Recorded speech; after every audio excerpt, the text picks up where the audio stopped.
তো গাইস এখন এখানে আমাদের শুট চলছে আর এই যে দাঁড়িয়ে আছে চরিত্রহীনগিরি করে এখন ওখানে দাঁড়িয়ে আছে গাইস দেখো। আমি ওটার পেছনে দাঁড়াবো। এইটা বউ আর ওই শালির সাথে চক্কর চালা থেকে ধরা পড়ে গেছে গাইস।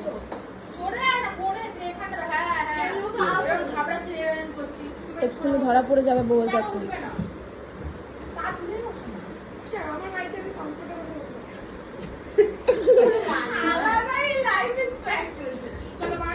চলো এবার ধরা পড়বে। আরে বেবি তো বলো কেমন মজা দিলাম? এটা তো প্রথমবার নয় যে খুব একটা মজা পাবে। এটা তো অনেকবারই করেছিস তোরা। কি করেছো তোমরা? এটা তো প্রথমবার নয় অনেকবারই করেছিস তোরা, সেই জন্য মনে হয় অত বেশি মজা পাইনি। কি রাহুল, জবাবটা দাও আমার বোনকে।